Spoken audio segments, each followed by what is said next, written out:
이스라엘을 통해서 돌아오라고 그렇게 말씀해도 제대로 알아듣지 않고 돌아오지 않아서 결국 하나님께서 그를 포로로 보내셨다가 다시 회복하여 돌아오게 된 그때가 지금입니다. 그죠? 포로에서 돌아왔을 때 예루살렘의 상황이 어땠습니까? 예루살렘은 완전히 무너졌습니다. 돌 위에 돌 하나 남지 않을 만큼 완벽하게 무너졌습니다. 완전히 폐허가 되어서 짐승의 거처가 되고 말았습니다. 그죠? 그런 땅으로 다시 돌아오는 거죠. 여러분, 지금이라는 그 시간은 너무너무 힘이 들고 아프고 고통스러운 시간이에요. 이 말씀을 듣는 우리 목회자들에게 지금은 어떤 순간이겠습니까? 여러분, 제가 여기 1, 2, 3으로 적어놨는데 지금은 바로 가장 구원이 필요한 현실의 순간이죠. 내가 믿고 내가 계획했던 것들이 다 무너졌고 그래서 너무너무 버거운 하나님의 도움이 간절히 필요한 상황, 그게 바로 지금입니다. 첫 번째, 읽어보십시오. 지금을 구체적으로 우리가 어떤 지금에 서 있는지 한번 읽어볼까요? 여러분, 가만히 앉아 계시면은 거의 졸기가 싫습니다.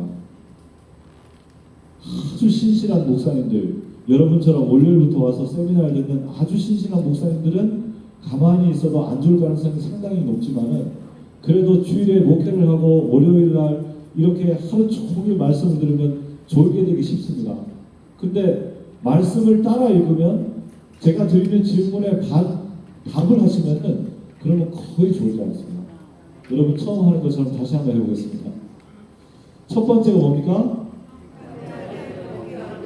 네, 목회 환경이 너무 황폐화됐습니다. 여러분, 목회하기가 너무너무 어렵습니다.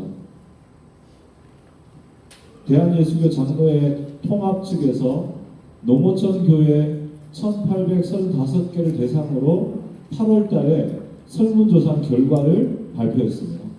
그 설문조사 결과에 농어촌 교회가 겪고 있는 어려움이 뭡니까? 이랬을 때 세 가지 얘기했습니다. 첫 번째는 교인들이 너무너무 나이가 자꾸 듭니다. 두 번째, 교인이 자꾸 줄어듭니다. 왜냐하면 계시는 분 중에 마을을 떠나는 사람이 더 많고 거기다가 또 세상을 떠나 천국으로 가는 분도 많고 새로 들어온 사람은 적으니까 교회는 자꾸 줄어듭니다. 그 다음에 세 번째, 교회 규모와 재정도 자꾸 줄어듭니다. 이 세 가지를 얘기했습니다. 그리고 답한 분들한테 물었습니다. 본인 교회가 등록교인 40명이 넘습니까? 안 됩니까? 라고 물었는데 답한 농어촌 교회 목사님들의 63%가 우리는 40명이 안 됩니다 라고 말했습니다. 그 중에 10%는 우리는 10명도 안 됩니다 라고 말했습니다. 그런데 연 재정은 6천만 원 정도 됩니까? 라고 물었는데 6천만 원 밑으로 옵니다 라고 말한 분이 55%입니다. 그러니까 6천만 원이면은 4인 가족 기준으로 목사님 가정이 생활하시고 교회 에어컨, 난방, 다음에 전기세 이런 거 내면 진짜 빠듯할 수밖에 없는 정도가 6천만 원 정도입니다. 근데 그것도 안 되는 경우가 55%가 됩니다. 반 넘어요. 2천만 원 이하는 28.7%, 30%가 10개 교회 중에 3개 교회는 2천만 원도 안 되는 거예요. 그러면 최저 생계도 불가능한 겁니다. 그냥 거기서 제대로 생존하신 건 너무너무 버거운 것이죠. 이 목사님들한테 앞으로 교회 전망이 어떻습니까? 라고 물어봤습니다. 55%가 비관적입니다. 이렇게 말했습니다. 근데 여러분, 놀라운 게 뭔지 압니까? 비관적이라서 당신은 그 교회를 떠나고 싶습니까? 하고 물었는데 51.4%가 아니요, 나는 하나님이 주신 이 교회를 떠나지 않겠습니다 하고 말했습니다. 이 설문조사는 우리에게 아주 중요한 사실 두 가지 알려주는데요. 하나는 우리가 처해 있는 목회 현실이 생각보다 훨씬 더 힘들고 어렵다는 사실을 그대로 보여줍니다. 두 번째는 목회 현실이 너무 힘들고 어렵지만 우리는 또 힘들고 어려운 현실 속에 여기에서 사명을 감당하고자 하는 갈망이 여전히 있다는 것을 보여줍니다.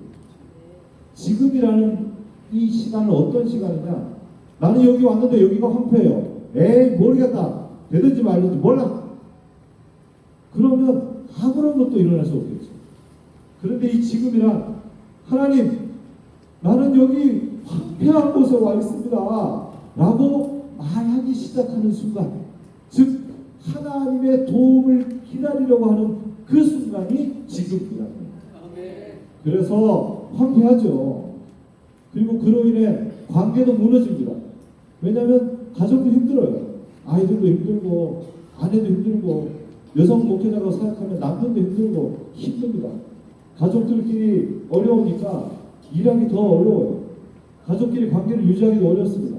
결혼한 자녀들이 부모님을 돕는 경우도 있는데 어느 때까지 해야 되냐? 자녀들 가정 안에서 이 말 저 말 하는 거 보면 너무너무 면목이 없어요.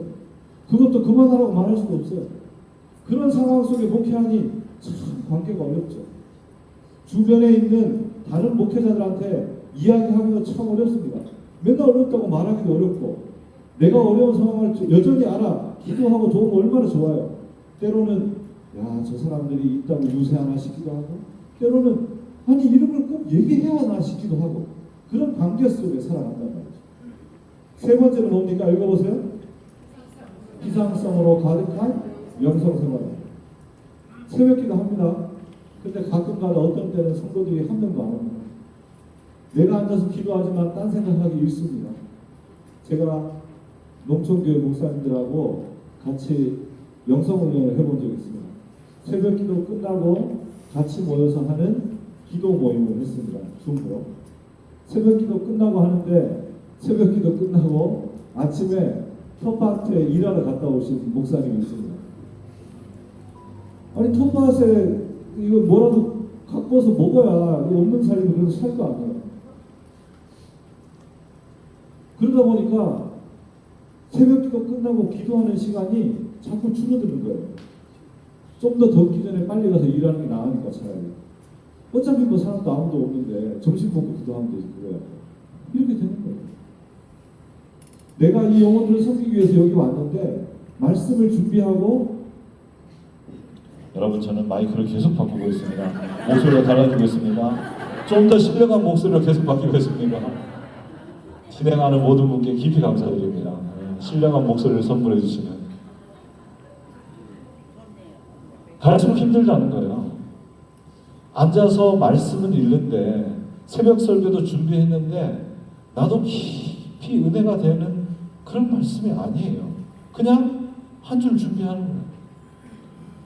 농한기 때는 농한기대로 여기저기 다니느라 바쁘고, 농번기 때는 내 텃밭 농사 짓고 우리 교인들 농사 짓는데 도와주다 보면 하루가 지쳐서 지나가 버린다는 거죠. 그래서 사실은 제대로 주님과 사귐을 갖기가 어려운 거예요. 나는 목사로 살고 있는데, 그러면 내가 여기에 목사로 살고 있는 건지, 농촌 지도자로 살고 있는 건지, 아니면 무슨 여기 지금 저 일하는 품꾼으로 와서 살고 있는 건지 잘 모르겠다는 거예요. 그렇게 하루하루를 지나며 목회하고 있다는 고백을 듣게 됩니다. 여러분은 아니신가요? 그런 상황. 그래, 지금. 이 지금에 하나님께서 하시는 행동이 있습니다. 43장 1절 다시 한번 읽습니다. 야곱아, 너를 창조하신 여호와께서 지금 말씀하시느니라. 아멘.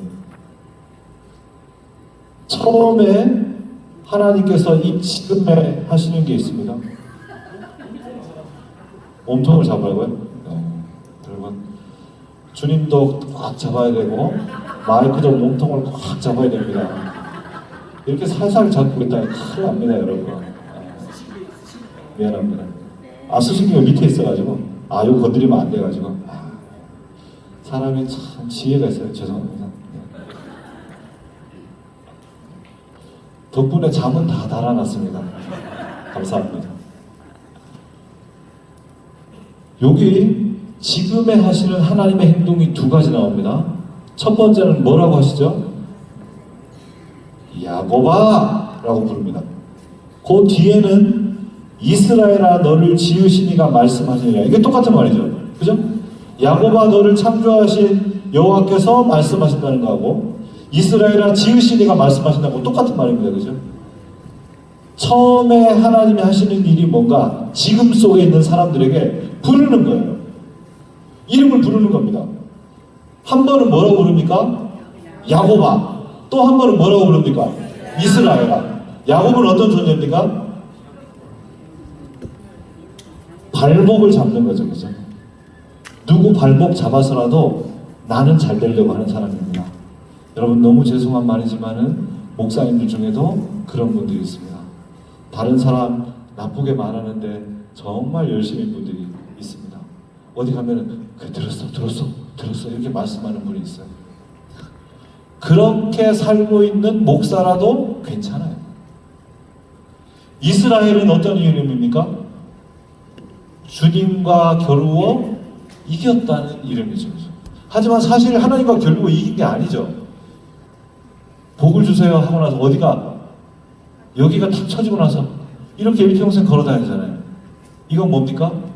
하나님께 완전히 굴복당하여 주님이 나를 잊혔구나 하고 받아들인 승리자, 그런 뜻입니다. 신앙적으로 지금 잘 살고 있는 목회자이든 지금 하나님과의 관계가 약간 잘못되어 가고 있는 목회자이든 상관없어요. 어떤 자격을 갖추었던 교회 환경이 어떻든 얼마나 황폐하든 얼마나 메말랐든 지금 어떻게 기도를 잘하고 있든 말든 아무 상관없습니다. 하나님은 이스라엘이든 야곱이든 상관없어요. 지금 하나님의 구원을 기대하고 있는 자에게 뭐 하시는 겁니까? 행동하시는 거예요. 구원. 어떤 방식으로 행동합니까? 43장 1절 보세요. 너는 두려워하지 말라. 내가 너를 구속하였고 내가 너를 지명하여 불렀나니 너는 내 것이다. 아멘. 하나님이 지금 우리를 구원했습니다. 근데 어떤 방식으로 구원합니까? 지금 말씀하시느니라. 여러분은 하나님의 구원하시는 행동이 말씀하심이라는 말에 동의할 수 있습니까? 여러분이 생각하는 하나님이 지금 황폐한 상황 속에 있는 여러분의 목회를 구원해 준다면 어떻게 하셔야 구원이라고 생각합니까? 일단 돈을 주셔야죠. 우리가 믿음은 다 있지만 일단 돈을 주셔야 돼요. 하나님 목회지에 돈을 주셔야 됩니다. 두 번째는 뭘 주셔야 됩니까? 사람을 보내주셔야죠. 사람을. 이상하네 저 교회는 자꾸 사람이 모이네. 이렇게 해서 사람이 와야죠. 세 번째는 뭐가 있어야 됩니까?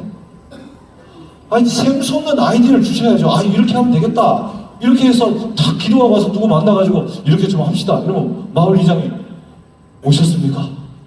뜻대로 하겠습니다. 이렇게 해가지고 완전 변화되는 일이 일어나야 될 거 아니에요. 그 다음에 그 입에 권능 말고 또 뭐가 있어야 되겠어요? 성령의 놀라운 은사가 있어요. 손만 얹으면 다 나야죠. 그러면 목회는 일사천리로 될 거 아닙니까? 하나님이 지금 내 목회 상황을 구원하려면 뭐가 필요해요? 우리에게는 하나님이 모든 것을 해결할 수 있는 능력을 나에게 주고 계세요. 그죠? 하나님이 우리를 구원하려면 그걸 줘야 됩니다. 그 능력을 모든 걸 해결할 수 있게 만들어줘야 돼요. 근데 오늘 하나님은 지금 너희에게 어떻게 하신다 그래요? 말씀하신다고요. 하나님이 말씀하면 나는 뭐 해야 됩니까? 듣는 것밖에 못 하잖아요. 듣는다고 상황이 뭐가 바뀌어요? 상황이 바뀌려면 뭐가 와야 된다고요? 문제를 한 방에 해결할 수 있는 능력이 와야 된다니까요. 능력이 오지 않고 내가 말씀을 듣기만 하면 뭐가 달라지란 말이에요. 여러분은 그런 생각이 든 적이 없습니까? 우리는 이 말씀을 읽을 때 정말 지금 말씀하시는 것이 우리를 구원하시는 하나님의 일하심이라고 정말 믿고 있냔 말이에요. 주님 나에게 말씀하십시오. 그 말씀이 제게 들어오는 순간, 제가 아멘하는 순간 제 목회지는 구원받을 것입니다. 제가 말씀대로 아멘하는 순간 우리 교회 문제는 해결될 것입니다. 여러분 정말 그렇게 생각합니까? 우리가 정말 그렇게 생각하지 않는다는 것을 우리는 스스로에게 자문해 보면 잘 알 수 있습니다. 여러분에게 10년치 교회 재정과